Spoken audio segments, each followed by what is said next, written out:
This holiday season, Western Outdoor News is offering some incredible subscription deals to fill those stockings. We're currently offering one of our best discounts of the year on a full year subscription to Western Outdoor News, and we've sweetened the offer for our very popular buy one, give one deal. The deal this year, buy one subscription or renewal for yourself for a discounted price of $39.95 and give up to 5 friends or family members 1 year subscriptions for the insanely low price of $15 each. That means that you can give the gift of Western Outdoor News for an entire year for only $1.25 per month. To claim this deal, head to wonews.com under the subscriptions tab or call 818-286-3108. Imagine a funnel. You put in all of the water at the top, but you're only going to get a little bit coming out at the bottom. I mean, as much as it would be like, great, that'd be the easy answer, we can't do that, unfortunately.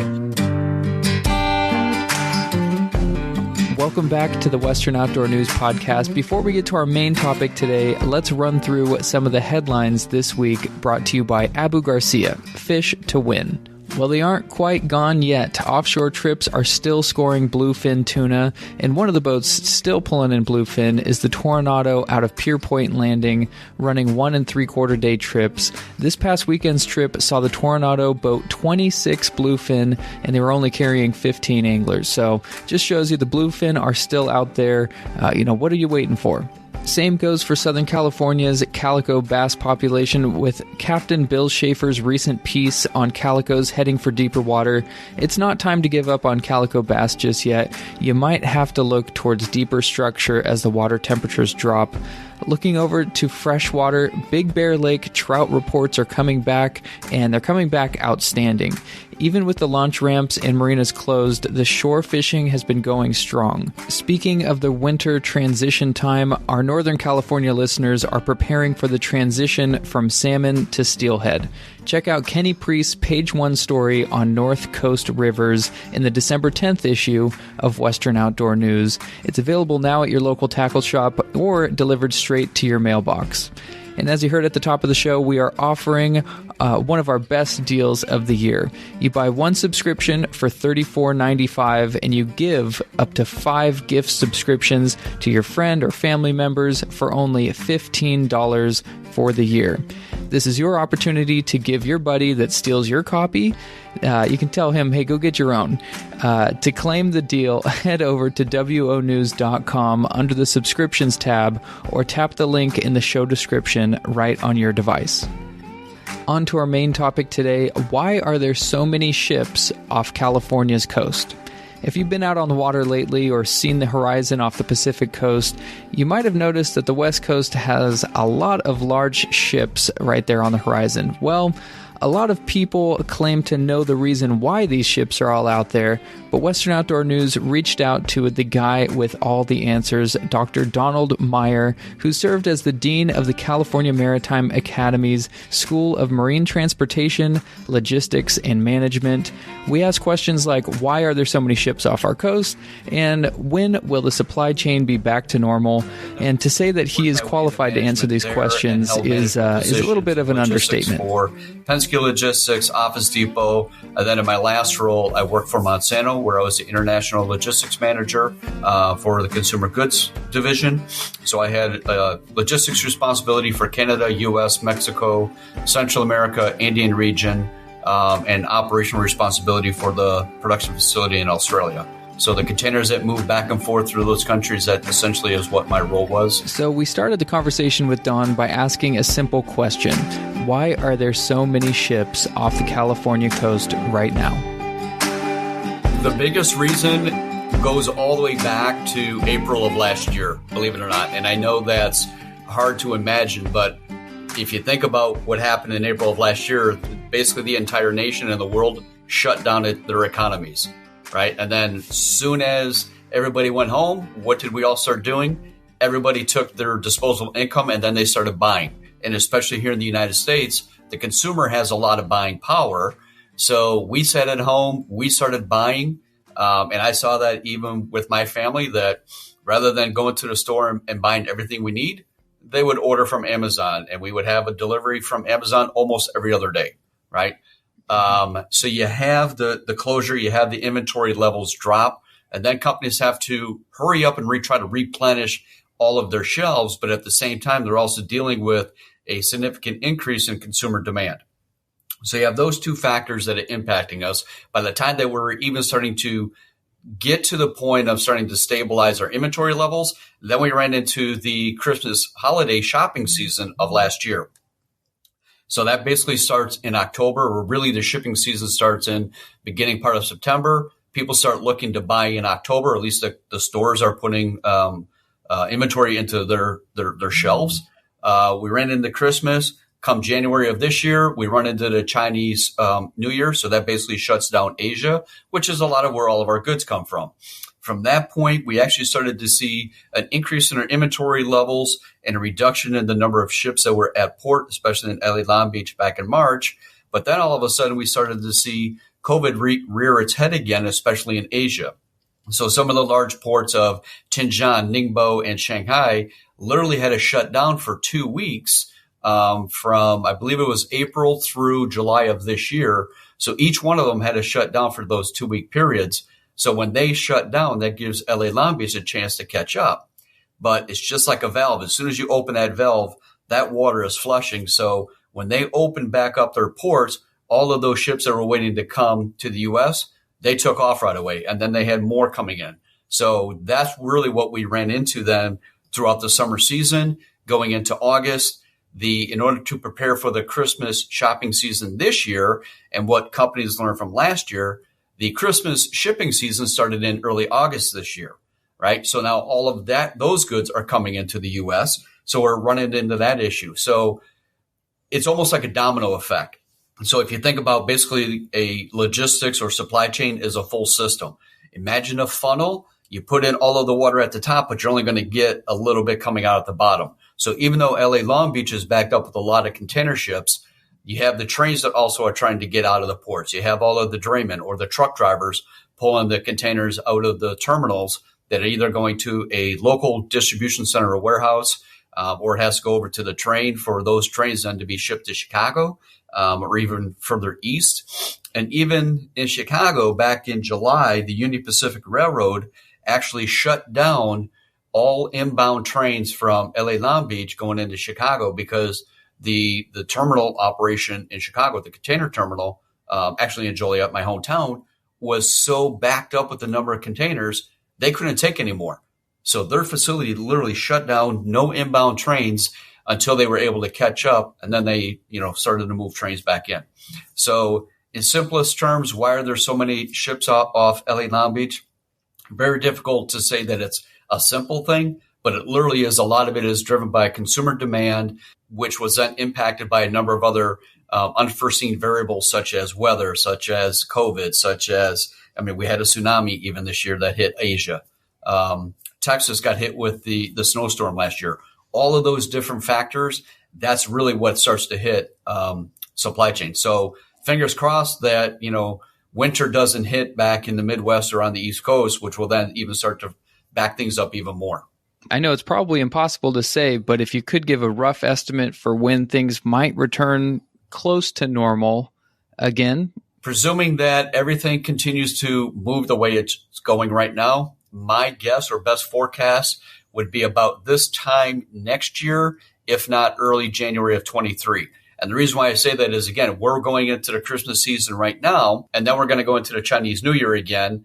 And we also have the International Longshoremen and Warehousing Association, so the union at the Port of LA Long Beach. Their negotiations or their contract expires in spring. So they're going to start their negotiation here in the spring. Hopefully that, if we can get COVID under control, things it's possible by July of next year. My guess, though, is by this time of next year.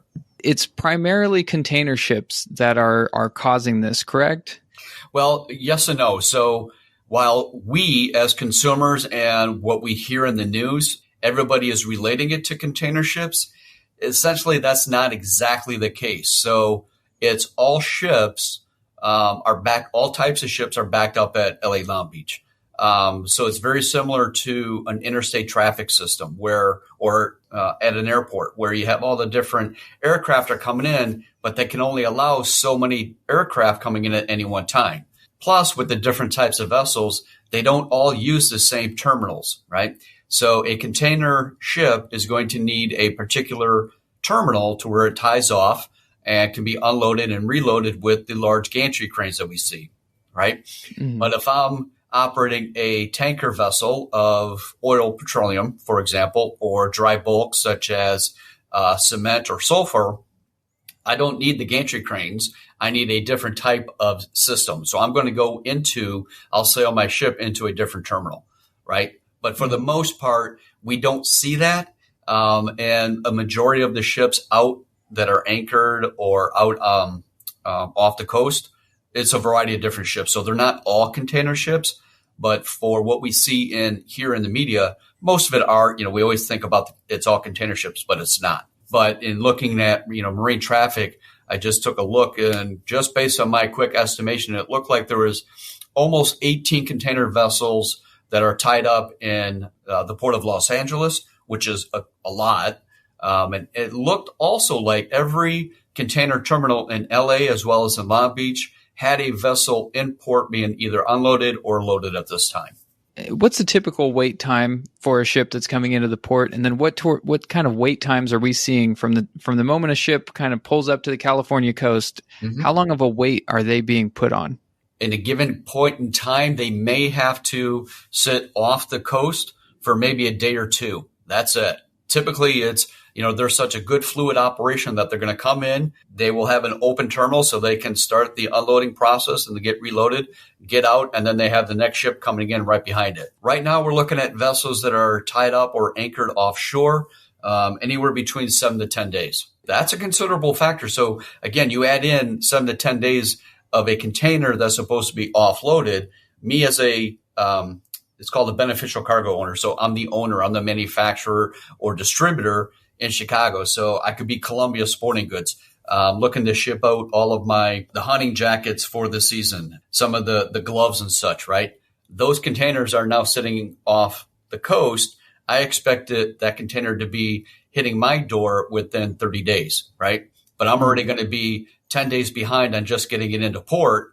And then it's going to be probably another 10 days to get it through the rail yard. And then it takes another 4 days to have it railed across the U.S. just to get in Chicago, where there it's going to take me another 4 days, maybe 5 days to get through their system, even before it hits my door. So by the time, based on my production plan and my inventory plan, I'm already going to be about 40 days behind my initial schedule just to have the goods shipped out. Yeah, like you said, a lot of this is just sounds like a whole domino effect here. Absolutely. Yeah, you got it. And right now, everybody is just, there's a lot of focus on LA Long Beach.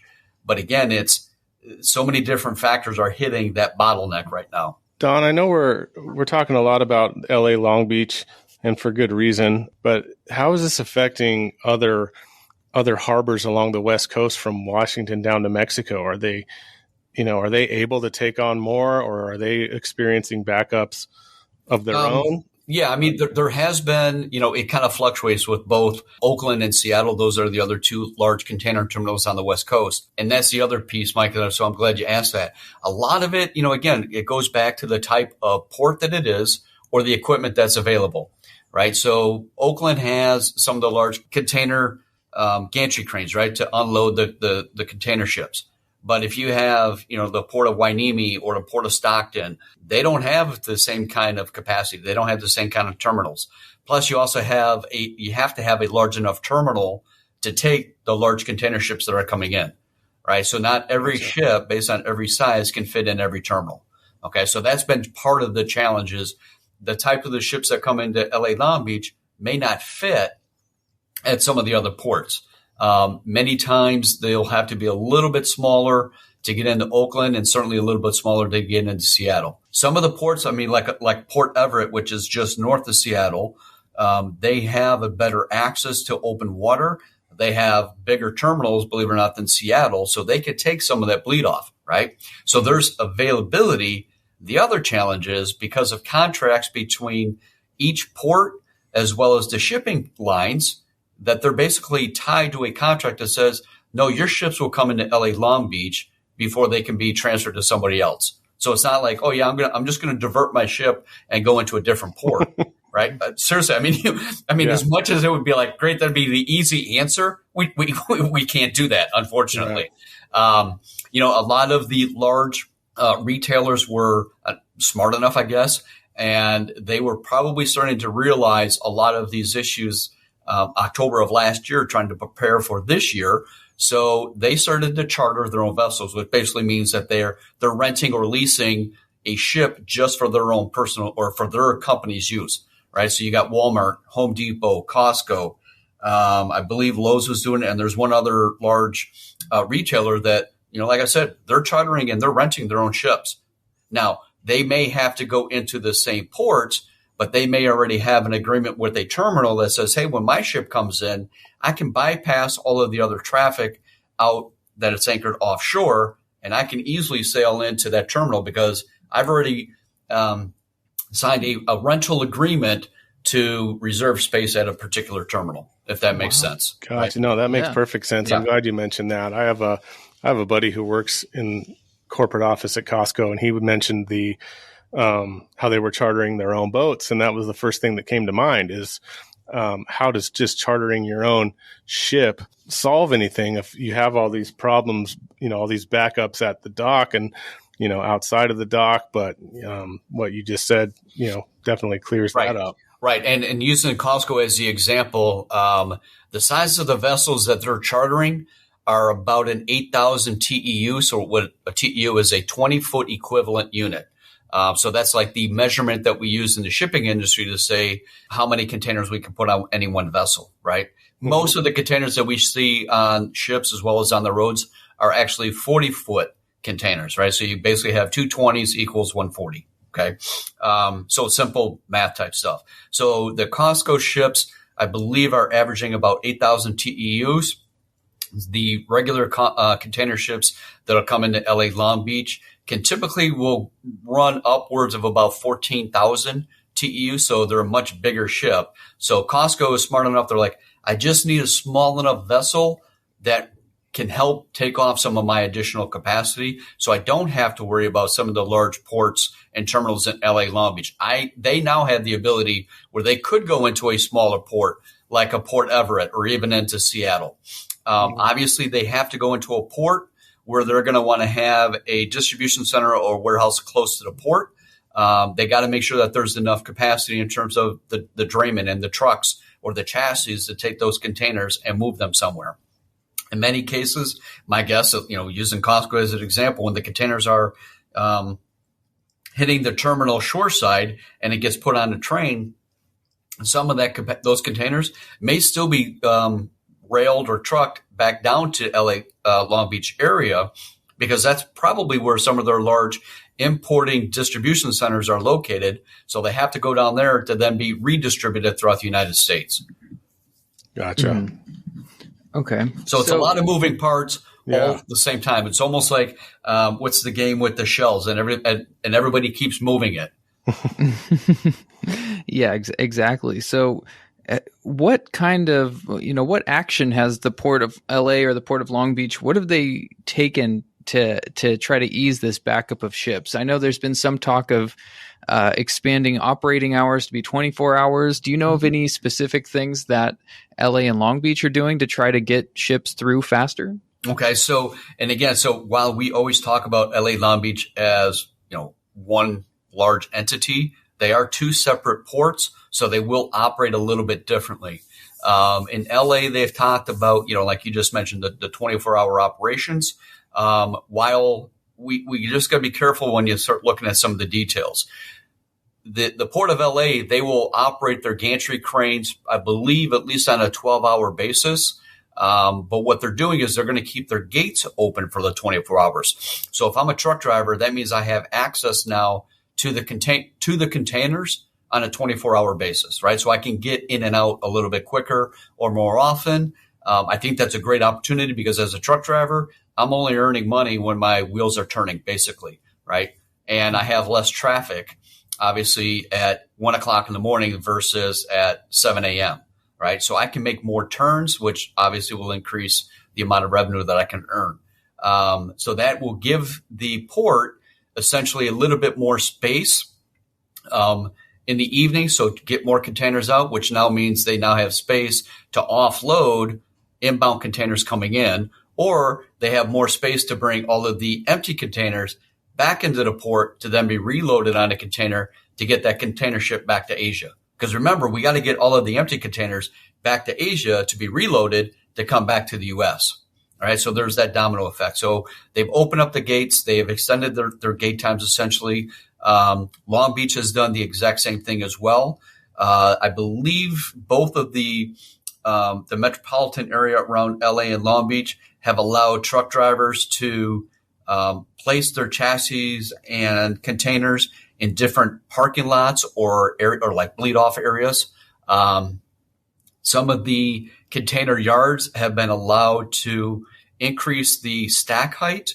I believe it's usually only about 3 to 4 containers that any of the metropolitan areas will allow the lots to stack their containers. And I believe they're going up to about 6 right now. So that, again, it gives them a little bit more space to take in some of that additional capacity, whether it's a full container or the empty container.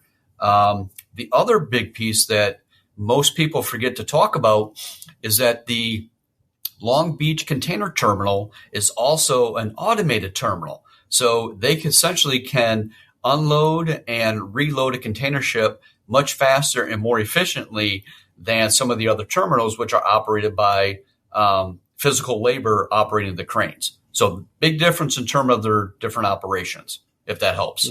Mm-hmm. Yeah, and here's just another kind of side question for you. You mentioned a lot of these are commodities, like consumer commodities, like, the rods and reels that we might be using in the fishing world. But this delay and this kind of bottleneck, does it impact other more, I don't want to say more important products, but does this bottleneck affect, medical supplies or things like that that can have a further effect on society here in America? Yeah. Everything that we buy here in the United States is sitting off the coast, whether it's us as consumers or even us as manufacturing companies. My parts and components that I need to produce are sitting in those containers offshore. So, for example, we hear a lot on the news about the shortage of semiconductor chips. Many of those chips, if they're not sitting offshore, they're actually being flown in, right? Well, we can get the chips. So look at any of the big three, GM, Ford, and Chrysler, any of the, even BMW, Mercedes, any of the manufacturing companies, the automobile companies can't get enough of their semiconductor chips to come in. So even last year, they actually were starting to slow down, if not shut down some of their production lines because they didn't have enough parts. So it's not just the chips. It's a lot of the other pieces that come in to help produce a car. So, and then you just mentioned yourself about some of the medical equipment, GE, Medtronics, some of the Johnson & Johnson, some of the large companies that make the medical equipment. Those parts and components are also sitting offshore, right? Some of our N95 masks, the surgical gloves, all of those things are sitting offshore. So everything. So this isn't just, the consumer goods that we buy. We talked a little bit before about the hunting jackets or even the shotguns, a sage fishing reel. And I mentioned before about I need to pick up a muskie rod for my brother-in-law's son-in-law, right? Back in Chicago. He can't find what he needs there. And I'm like, well, they're sitting in the containers offshore. He's like, well, yeah, but can't you just, call somebody to get some of that stuff out for us? I'm like, no, I can't just do that. It's not that easy, right? So again, we as consumers, we always look at that stuff and say, oh my God, this is going to impact me for Christmas. Sure. But think about some of the other businesses that need those parts and components to just produce their actual finished good to then sell to us as to what we need. Mm-hmm. And we haven't even talked about, think about some of the food that's sitting out there, right? So if you have a container of bananas that's now sitting off the coast and you didn't expect it to be tied up for 10 days, there's a strong possibility that when we get our food, it may only have a shelf life of 3 days, where typically it may have a shelf life of 10 days. Yeah. So I think you just answered it there, but do perishable goods don't get a, front of the line pass? No, nope, not at all. Yeah, that's what I was going to ask. Is it just, well, to touch on the bananas, it seems like every time I fish out of Long Beach, I see one of these or several of these ships that says Dole really big on the side of it. And I always just assumed it was full of bananas and pineapples. Well, but that's just it. So some of the companies like Dole and Del Monte, they have their own ships, which means, again, now more than likely they already have a contract to tie up to a particular terminal. So here's where they can sail around some of that traffic. So, yeah, they will have preferential treatment because it's their ship. Most of the time, they already have a contract for that particular terminal too, right? So for everyone else, is it just straight first come, first serve as far as, you get in line when you get here? Typically, we have each ship has a reservation system. So again, just like aircraft coming into an airport, they have a scheduled time or reservation, basically. So whoever, if you have an appointment for today at, I'll say 1800 or 6 p.m. tonight, you're probably already sitting offshore. Okay. But if there's a ship that has an appointment for midnight tonight or midnight tomorrow morning, it'll still have to sit there. So yes, you have your space reserved at that particular terminal. But if that ship that's coming in at midnight, when they arrive and their terminal is open, basically they can go into that terminal. Yeah. So one terminal may have, a faster turnaround, right? Ship coming in, getting it out. So the next ship that's supposed to be tying up to that terminal, they're going to go in there. But they could have another terminal just on the other side of the quay or on the other side of the water that might be slower or not as efficient. Any ships that are supposed to be going into that terminal, they're going to be sitting offshore. So imagine being at the airport, and I hate to say, use the companies as the analogy, but United Airlines might be more efficient than a Spirit Airlines. And the planes for Spirit, they land, and then they're sitting out on the tarmac waiting to pull into their particular gate, where then you watch United, and those planes are coming in and out real fast, and you're sitting on the Spirit aircraft thinking, wait, how come that plane is passing by me right away, and they're going into a gate and I can't? Well, that's because Spirit has a contract to go into a particular gate where United has all of its own gates, if that helps to understand it. Oh, yeah. Yeah, it does. Yeah. So with that kind of in mind, and you might have already answered this slightly at the beginning here, but how, if there's any way to prevent this, how could this have possibly been prevented, or how could it be prevented from happening again in the future, this whole bottleneck? I don't think any of this could have been prevented when it all started. Nobody ever forecasted that COVID would hit.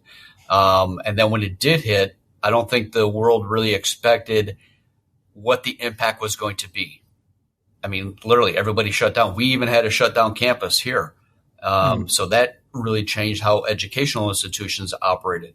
So, and then nobody expected that the consumer demand was going to be as high as it was. So inventory levels dropped, shelves are empty. We have people sitting at home that are now going to order in a whole bunch of other stuff, right? I don't think we expected that, nor did we expect that it was going to take this long just to get ourselves back to I don't want to say pre-COVID times where, because we still wear masks, we still have a number of different mandates, yet we've opened up the economy a little bit more. So when we open up that valve again, here comes all of that water, and the system itself, our infrastructure and supply chain system, isn't prepared for it. There's not enough. You can only put so many trains on a track at any one given time. You can only put so many ships into a port at any one given time. So even though you're moving as fast as you can, you're at your theoretical capacity of operating, yet you still have a higher demand coming in behind it. So it's very difficult to say, could this have been prevented? Probably not. Going forward, if this should happen again, I think we're a little bit more prepared because we can say, well, we've done this once before. Me as a company, as a logistics manager, I would have started last year thinking, okay, what do we need to do to start rethinking what critical creative ways can we restructure our logistics or supply chain network so that I can get my goods, right? Mm-hmm. I might put, a lot of companies pushed a lot of their freight over to air cargo. So there's been a significant increase in the cost of air cargo. A lot of the passenger airlines took their aircraft, stripped out the seats, and made those planes available now for cargo. Okay, and they still continue to do so. A lot of the cargo aircraft companies bought in more aircraft, or they brought in some aircraft that were mothballed, reconfigured those to make sure that they can take additional capacity. We just mentioned before about Costco chartering their own vessels. Would that have occurred back in 2018 or 19? No way. They wouldn't even have thought about it because they would stay out of that operation because it doesn't fit their competitive nature or their operating strategy. Today, completely different. So maybe a Costco is going to continue to charter their own vessels, possibly, or they're probably going to do it for the next year, maybe just to make sure that they can get their goods to then get to the consumers. Same thing and by the way, if I'm Costco, more than likely I may not put 8,000 containers on that vessel at any one time. So let's just say I use only half. Well, that means I have another 4,000 containers that I can go to either another retailer or to a manufacturer, say, hey, I have space on this ship. I can sublet the container space to you so they can actually cover some of their costs to charter that vessel, if that makes sense. But yeah, going forward, I mean, and that's something that, that we're doing here at Cal Maritime is making sure that the students understand, hey, this is, here's what we teach you in the textbook as to how the system should operate. But this has been a great case study example for us to say, all right, we showed you what it should look like. Now we have this big issue. What ways can you think to be a little bit more creative to make sure that when it happens again, how will you restructure your operating plan to prepare for it or to lessen the impact? So speaking of the California Maritime Academy, I think if you're listening to this interview, you probably have interest in the maritime world. It's an outdoor industry, obviously, with the ships that you see off of our coast here. Tell our listeners and our readers about the California Maritime Academy and what you guys do at the academy. Sure. So California Maritime Academy. So we are a 4-year university, part of the California State University system. So most of the CSUs have an average student body of about 30,000. Cal Maritime, we have a student body of about 900. So we're very small, but we're very focused. Because of that focus, we're able to take our resources and apply them directly to very few programs that are much smaller. So we have programs such as marine transportation. So our deck program, where we teach students to become captains of a ship. So they will graduate with their bachelor's degree and a third mate's U.S. Coast Guard license. Then we also have a program in engineering where, again, we're going to teach them to earn a bachelor's degree in marine engineering, and they'll receive a third engineer's Coast Guard license so they can actually work in the engineering or in the engine room of a ship. We also have a facilities engineering technology program where they're going to be short-side engineers working for power plants or hospitals. Every building that we work in all have some kind of a power system that keeps it generating power, right, to keep it operating.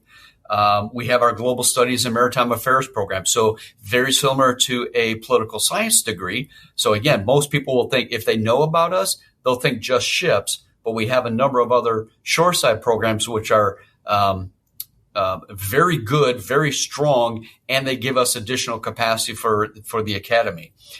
We also started an oceanography program last year. So bad time to start a program is at the beginning of COVID. But at the same time, we've seen a lot of good growth in the oceanography program, because again, we're a maritime academy. We have 25 vessels in our fleet, except for minus our 500-foot ship. So here's a chance for our oceanography students to get out on the water here in the estuary, up the Napa River, right here in the Cargina Strait. They're going to start doing some diving classes here probably next spring. And then finally, we have our international business and logistics program. So as we've been talking a lot about the whole supply chain and logistics piece, that's really what we're trying to teach our students to do is how do you manage this kind of an operation? So, and it's not just at the port and terminals, but every product that we need has someone that's managing their supply chain or logistics. So think about a number 2 pencil is how I always, use that as my example. Everybody knows what that product is. But it's actually sourced from South Korea, Mexico, China, and the United States of just a pencil. So all of those different parts are then shipped to Mexico, where it's put together or built into a pencil, shipped back up to the United States, and then distributed across the world. So that's a pencil. Now imagine what it's like for, a fly fishing reel from Sage or a shotgun from Remington. All of those different parts are going to come from different places. They got to be brought together to then be produced into a finished good and then redistributed again. So you have the procurement part. So you got the buying of all of those parts. You have the transportation to move the parts into a production plant. Then you got to move all of those parts within the production plant, move them over to a warehouse or distribution center to then be sent out to the customer. But in the meantime, you also have, anytime that you're crossing borders, you have to deal with customs, whether it's on the export side or even on the import side here in the U.S. So there's all of that documentation piece and the customs compliance part that we also teach our students about. So we are a very different type of program. Yes, all of our students are called cadets. Everybody does wear a uniform, but we're not a military academy. So that's the other piece. So people will see, oh my God, you're wearing a uniform, so therefore you do military type stuff. Nope. The most military thing I believe that we do is what we call formation. So on Monday and Wednesday mornings, all of our students will come together on our quad, and we hold formation. And essentially, it's just a great way for us to essentially take attendance, check in on everybody, and have general announcement as to what's going on this week across the academy, across campus, and just, again, teaching the students more about time management, self-discipline, leadership skills. All of our students are in a random drug testing program as well, right? So because of the Coast Guard requires that of everybody going on a ship, we here at Cal Maritime, we say, well, you know what? We should do that for all of our students. But that's a great opportunity for me now as a dean to then go promote my students to companies like a Tesla or to a Boeing where they already have a drug testing policy, right? My students are already used to it. So it's not like it's something that we have to teach them. Many manufacturing plants or even in the ports, they operate 24 hours a day. Well, my students are operating or conducting a watch around the clock, right? So they're already used to having to get up at 2 a.m. to then go stand watch down on the ship from 2 a.m. to 4 a.m. in the morning. Then they go back to bed, and then they wake up again to, at formation at 7:15 in the morning, right? I mean, it's a very different type of institution, but again, we're preparing them for very particular programs. And we've been very successful with that. So I believe we have about, at least on my marine transportation and logistics program, we have roughly anywhere between a 90% to a 93% job placement at graduation or within 60 days of the students graduating. So, I mean, right now I have 3 of my seniors back in September that had job offers in their hand. And one of them actually made a joke with me. He's like, hey, Dean Maier, do I really have to finish my senior year because I already have my job offer in hand? I'm like, yes, sit back down in that seat. And yes, you have to sit here for the whole year, even though you have your job waiting for you. But I'm like, that job is contingent on you earning your degree. So take advantage of it. Right. Exactly. But that's a great opportunity for us, though, to, with the cost of education being so high, knowing that there's that light at the end of the tunnel, that you have your job in hand as you're walking across that stage or within 60 days, and it's a job in the field that you just got your degree in. So it's not just any job, it's the job in your field. Mm-hmm. Yeah, exactly. Yeah, that's definitely something that Cal Maritime does that definitely no other CSU can make that promise. Right. And as small as we are, we're competing, our students are more successful than all of the other CSUs. And given their size and the amount of resources that they have available, we do a very good job with the limited amount of resource, but it's a very focused type program, right? And all of our faculty know their students. I can even walk across campus, and as a dean, I know most of the students in my program, and I have most of the student body that reports to me. Mm-hmm. So I don't know if that's either good or bad that the dean knows the students by their first name or last name. It depends who you ask. Yeah, that depends on who you ask. Or they'll see me coming and they quickly make, change direction. Yeah, exactly. All right. Well, thank you so much, Don. I think we've all learned something today. And now every time we see those ships off the coast here, we have a little bit more of insight of why they're sitting there and when we can expect them to kind of to move on their merry way. Well, very good, gentlemen. Thank you very much for your time today. I wish you both a great holiday. And hopefully one day soon we can actually get out. At least I'm hoping to get outside here pretty soon within the next few weeks to spend some time in the outdoors, either doing some additional fishing or actually getting out and possibly doing some hunting too. So thank you very much, gentlemen.